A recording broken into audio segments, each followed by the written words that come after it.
इस दुनिया में हर रोज़ लाखों कहानियाँ लिखी जाती हैं, लेकिन उनमें से कुछ कहानियाँ ऐसी होती हैं जो कि हमारे दिल को छू लेती हैं। और आज की कहानी भी उन्हीं कहानियों में से एक है। कहानी की शुरुआत में हम एक प्यारी सी बच्ची को देखते हैं। इस बच्ची का नाम सोरा है एंड इसकी उम्र मात्र 9 साल है। सोरा को स्कूल से छुट्टी मिल चुकी थी और अब वो स्कूल के बाहर खड़ी होकर अपनी आंट का वेट कर रही थी। आज का मौसम बहुत ख़राब था, साथ ही बहुत तेज़ बारिश भी हो रही थी। स्कूल के सारे बच्चे धीरे धीरे करके अपने घर चले गए थे, लेकिन अभी भी सोरा की आंट उसे लेने नहीं आई थी। दरअसल सोरा की आंट काम में बिजी थी और इसीलिए वो सोरा को लेने स्कूल नहीं जा पाती। इसके बाद सोरा अपनी मॉम को फ़ोन करती है और कहती है कि आज मुझे लेने के लिए आंट नहीं आ सकती और इसीलिए मुझे ले जाने के लिए आपको ही आना पड़ेगा। और अब सोरा की मॉम उसे लेने के लिए स्कूल जाती है और उसे पिक करने के बाद कार में कहती है कि तुम मुझे ऐसे काम के बीच नहीं बुला सकती, मेरे पास बहुत काम था। सोरा उदास होकर कहती है कि आज आंट बिजी थी, इसीलिए ही मैंने आपको फ़ोन किया था। दरअसल सोरा की मॉम बहुत बिजी रहती है और इसीलिए ही सोरा को स्कूल छोड़ने और वापस लाने का काम उसकी आंट का होता है। इसके बाद सोरा की मॉम उसे डांस की क्लासेस के लिए डांस अकेडमी छोड़ देती है। आज सोरा का जहां पहला दिन था, सोरा जहां अपनी क्लास लगाती ही नहीं, क्योंकि जहां उसके स्कूल के फ्रेंड भी डांस सीखते हैं और इसीलिए वो क्लास को स्किप करके दूसरे रूम में आ जाती है जहां पर एक आदमी होता है। वो आदमी अपनी गर्लफ्रेंड से बात कर रहा था और जब वो आदमी पीछे मुड़कर देखता है तो पीछे सोरा खड़ी होती है। वो आदमी बताता है कि उसकी भी अकेडमी है एंड कुछ ही टाइम बाद जहाँ मेरे स्टूडेंट आने वाले हैं, लेकिन काफ़ी देर बाद भी जहाँ पर कोई भी बच्चा नहीं आता। और वही दूसरी तरफ सोरा की मॉम को फ़ोन आता है, उधर से कोई बताता है कि जिस लेडी को तुम ढूंढ रहे थे वो मिल चुकी है। और अब इसके बाद सोरा की मॉम उस लेडी के घर में जाती है। दरअसल इस लेडी ने सोरा की मॉम से बहुत सारे पैसे उधार लिए थे और आज वो लेडी फाइनली सोरा की मॉम के पैसे लौटा देती है और अब सोरा बहुत ज़्यादा अमीर हो गई थी। इसके बाद सोरा की मॉम सोरा से कहती है कि अब मैं तुम्हारी हर एक ख्वाहिश को पूरा कर दूंगी, बोलो तुमको क्या चाहिए। सोरा अपनी मॉम को वीडियो गेम के लिए कहती है। इसके बाद सीन शिफ्ट होता है और हम सोरा और उसकी मॉम को एक साथ गेम खेलते हुए देखते हैं। सोरा कहती है कि मॉम हमारे टीवी की स्क्रीन बहुत छोटी है। उसकी मॉम कहती है कि अच्छा ऐसी बात है, तो वो तुरंत जाकर एक न्यू टीवी खरीद लेती है एंड फिर रात को सोते हुए सोरा की मॉम सोरा के पास आकर ही सो जाती है। और साथ ही अगले दिन सोरा की मॉम खुद ही अपनी बेटी को स्कूल के लिए तैयार करती है और इसके बाद ये सब मिलकर खाना खा रहे थे। आज सोरा खाना नहीं खाती क्योंकि सोरा को खाना अच्छा नहीं लगा था और इस बात पर सोरा की मॉम से कहती है कि अपनी आंट को ऐसे परेशान मत किया करो, तुम देखो तुम्हारी आंट ने कितने प्यार से तुम्हारे लिए खाना बनाया है। सोरा अपनी मॉम को कहती है कि आप तो बोलो ही मत, आपने कभी खाना बनाया भी है क्या मेरे लिए। ये सुनकर सोरा की मॉम का भाई कहता है कि तुम्हें थोड़ा टाइम अपनी बेटी के साथ जरूर बिताना चाहिए। दरअसल सोरा अपनी मॉम के भाई के घर रहती है। सुबह से लेकर रात तक सोरा की आंट ही उसका ख्याल रखती है और सोरा की मॉम सिर्फ कभी कभी ही अपनी बेटी से मिलने आती है। इसके बाद जब सोरा की मॉम का भाई ऑफिस से जाने वाला होता है तो सोरा की मॉम उसे अपने साथ चलने के लिए कहती है और सोरा की मॉम अपने भाई को एक कार शोरूम में लेकर जाती है और वो अपने भाई को बहुत महंगी कार गिफ्ट कर रही थी क्योंकि उसके भाई का प्रमोशन हुआ होता है। उसका भाई कहता है कि इतनी महंगी कार मुझे नहीं चाहिए, तुम्हें हुआ क्या है, तुम पागलों की तरह बिहेव कर रही हो। सोरा की मॉम कहती है क्योंकि आप मेरे भाई हो और आप मेरी बेटी का कितना ख्याल रखते हो और इस कार को एज ए गिफ्ट समझ के रख लीजिए। सोरा का भाई उस कार को नहीं लेता, वो वहाँ से अपने ऑफिस के लिए ऐसे ही चला जाता है। कुछ दिनों बाद ये सब मिलकर खाना खा रहे थे और तभी अचानक से सोरा की मॉम बेहोश हो जाती है और उसका भाई जब उसको हॉस्पिटल लेकर जाता है तो डॉक्टर उसे बताते हैं कि तुम्हारी बहन को कैंसर है, तुम्हारी बहन के पास ज़्यादा टाइम नहीं है, उसके पास सिर्फ कुछ ही महीनों का टाइम है। सोरा की मॉम अपने भाई को देखकर एक छोटी सी मुस्कान देती है जिसके पीछे का दर्द हम साफ तौर पर देख पाते हैं। और घर लौटते वक्त सोरा की मॉम का भाई रास्ते में गाड़ी रोकता है और उसका भाई गाड़ी से बाहर आकर बीच रोड में रोने लगता है।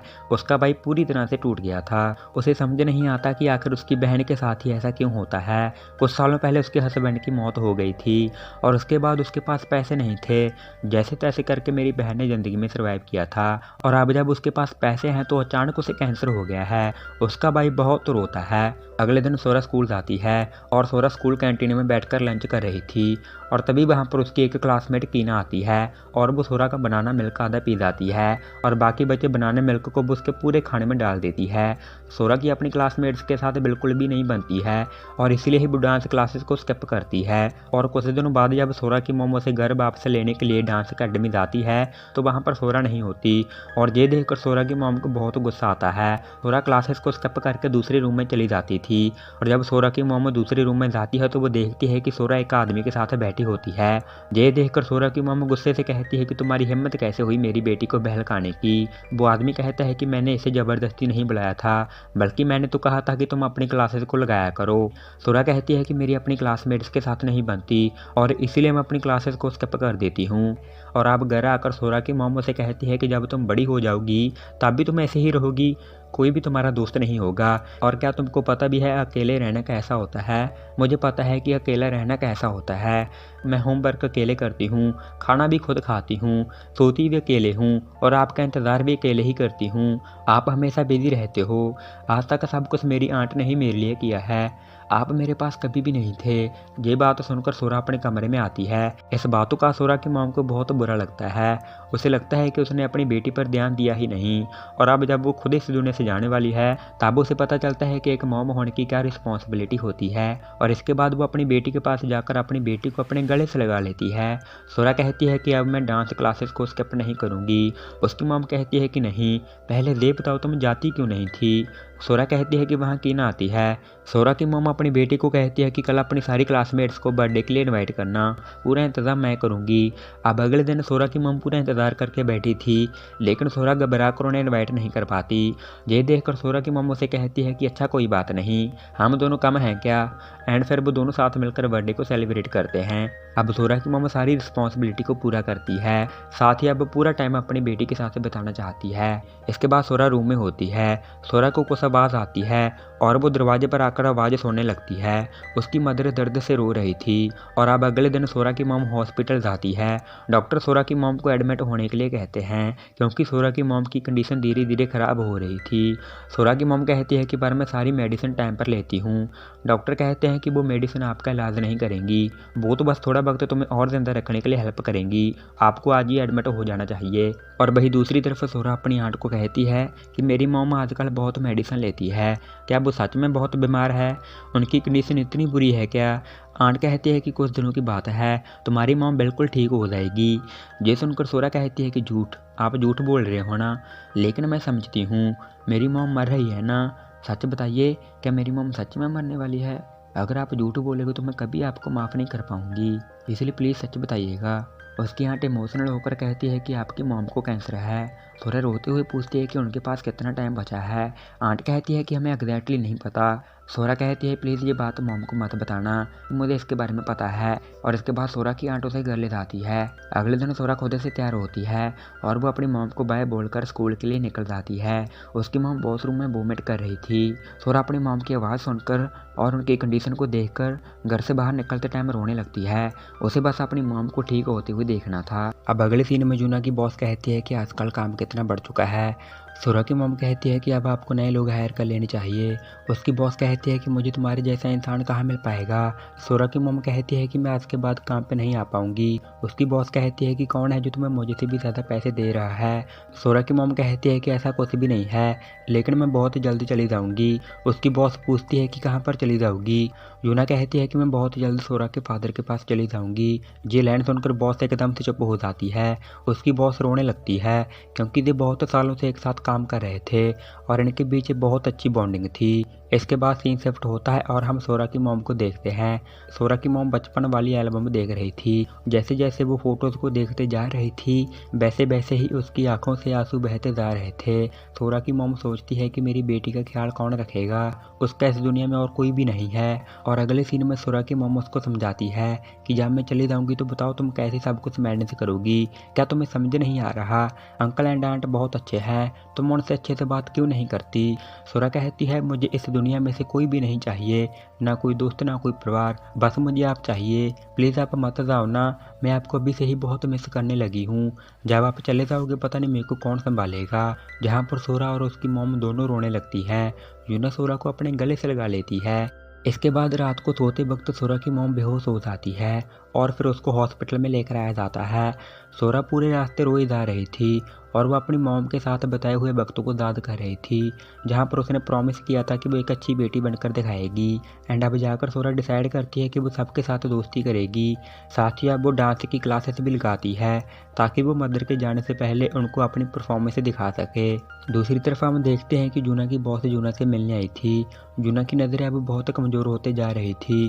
उसे अब करीब का सब कुछ धुंधला नजर आ रहा था, इसीलिए सोरा की मॉम अपने बॉस को नहीं पहचान पाती और वही स्कूल में सोरा कीना के सामने जाकर उसे गिफ्ट देती है और सोरा सबसे तहे दिल से माफ़ी मांगती है। एंड फिर वो सब बच्चों को लेकर हॉस्पिटल में आकर अपनी मॉम से कहती है कि मैंने सबसे दोस्ती कर ली है, मुझे अब मेरी गलती का एहसास हो चुका है। साथ ही अब सोरा महीनों में सीखने वाले डांस को सिर्फ कुछ ही हफ्तों में सीख जाती है और अब फाइनली वो दिन आता है जब सोरा ने अपनी परफॉर्मेंस करनी होती है। एंड इस परफॉर्मेंस को देखने के लिए सोरा और उसके भाई की पूरी फैमिली आती है। सोरा की मॉम की नज़र बहुत कमज़ोर हो चुकी थी, उसके लिए सब कुछ धुंधला था, लेकिन जब सोरा डांस करने आती है तो सोरा की आंट यूना को इशारा करके समझाती है कि वो सोरा है, देखो वो कितने अच्छे से डांस कर रही है।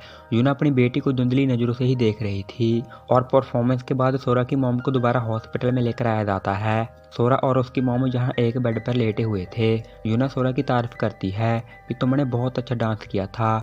एंड इसके बाद धीरे धीरे सोरा अपनी मदर की बाहों में ही सो जाती है। सोरा ने रेडियो स्टेशन में एक खत भेजा था, इसमें सोरा की मॉम के लिए एक मैसेज होता है और जब कुछ टाइम बीतता है तो रेडियो एक्टिवेट हो जाता है। रेडियो में से सोरा की आवाज़ आ रही थी, प्यारी मॉम, मैंने आज तक बहुत ऐसी कंप्लेंट की आपसे, आप कभी खाना अच्छे से नहीं बनाते थे, तो कभी आप मुझे तैयार नहीं करते थे, ना ही मेरे साथ खेलते थे, लेकिन फिर भी मैं थैंकफुल हूँ कि आप मेरी मदर हो। पता है मैं आपसे बहुत प्यार करती हूँ, मैं घर की सफाई कर दूँगी, खाना भी खुद बनाऊँगी, एकदम अच्छे से रहूँगी, आपको कोई काम भी नहीं करना होगा, जस्ट कि आप हमेशा के लिए मेरे पास रह सकती हो। प्लीज़ मॉम, आप सबसे बेस्ट हो। जूना सोरा के फोरहेड पर किस करते हुए रोती है और कहती है, सोरा तुम एक तोहफा हो जो मुझे मिली हो। इसके बाद अगली सुबह होती है और सोरा की आंखें खुलती हैं। सोरा अपनी मॉम को आवाज़ें देती है, लेकिन उसकी मॉम जवाब नहीं देती। सोरा खामोश होकर रूम से बाहर आ जाती है और वो बस रोने लगती है। सोरा को इस बात का पता चल गया था, लेकिन वो इस बात को एक्सेप्ट नहीं कर पा रही थी और अब सोरा रोए जा रही थी। उसकी मॉम हमेशा के लिए उसको अकेले छोड़कर चली गई है और अब काफ़ी वक्त बाद का सीन दिखाया जाता है। आज भी बारिश का मौसम था, सभी बच्चे अपना छाता लेकर आए थे और कुछ बच्चों की फैमिली वाले उन्हें लेने आए थे। एंड आज पहली बार सोरा किसी का भी इंतज़ार नहीं कर रही थी और इसी के साथ ये कहानी, ये फिल्म यहीं पर ख़त्म हो जाती है। और आपको ये कहानी कैसी लगी नीचे कमेंट सेक्शन में ज़रूर बताइएगा। आपके लाइक और प्यार भरे कमेंट्स का बेहद शुक्रिया। मिलते हैं अगली शानदार वीडियो में।